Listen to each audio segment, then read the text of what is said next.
Maqaan koo Abdul Basit Baagoo Jama Paakistaan jedhama. Bakki dhaloota kootii godina Jimmaa Naannaa keessatti dhaladhee guddadhee sana booda mana barumsaa seenee achi booda ammas ejjina dhukkubee achirratti obaa garagaraa irratti naqabee ejjina dhukkubee hospitaala seenee achis dadhabee innan ciisichaa akka wajjin koo baay'ee na dhukkubee guutummaan guutuutti amma na didee jira. Haalii na gargaarullee hin qabu, haadha malee abbaa hin qabu, fira na gargaaru hin qabu. Kanaaf yaalamuudhaafis humna dhabeen jira amma yeroo ammaa. Kanaaf rakkoo koo himachuu hin barbaade, homaallee waan na gargaaru hin qabu. Ayyee harka fuunee kabajamtootaaf jaalatamtoota keenya mucaan biratti argamu kun Abdul Basit jedhama. Godina Jimmaa aanaa Maannarraa na iyyafatee na bilbileeti kan inni dhufe.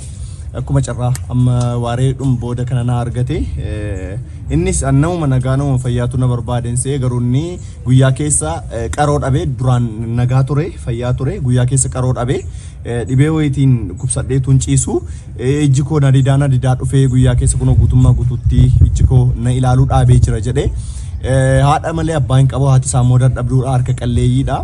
Barnootatu baratu guyyaa keessa ijji isaa akkas ta'e amma immoo barnoota addaan kutee jira yerootti haadha isaa xooruu qabutti kaddamuu qabutti ijji isaa didee haatis dadhabdee harka qalleeyyiidha barnoota addaan kuteera yaalamuuf humna hin qabu. Kanaafuu obboleessa keenya kana abbaan rabbi isiniif laaffisee haa yaalchisnu haadha isaa kana akka inni xooraa goonu yatiima abbaan qabu qaroo dhabeeyyiidha ijji isaa kun alaalaalamu waan mul'atu fakkaata. Mee Abdul Basit ijji kee amma namni si ilaalu waan argaa jirtu fakkaata. Amma maaltu fuuldura kee jira? Anatti homaallee homti mul'atu hin jiru. Natti dukkana waa tokko wanti na adda baasuu danda'u hin jiru beektaa. Kanaaf har namaan harkifameeti kana na deemu nama harkifameen gadi ba'ee ol gala. Yeroo kanatti immoo baay'ee rakkadheetan jira. Waan nyaadhee waan dhugee buluyyuu hin qabu, waan na uffachiisu hin qabu.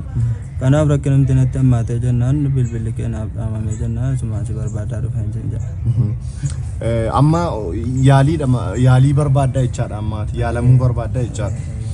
Egaan obboleessi keenya kun yaalamuu barbaada abbaan rabbi isiniif laaffisee gruppii WhatsAppii liinkii barreeffama kana jalatti jira waan ta'eef liinkii WhatsAppii tuqxanii seentanii obboleessa keenya kana waan dandeessan akka gargaartan waamicha obbolummaa isinii dabarsuun barbaada.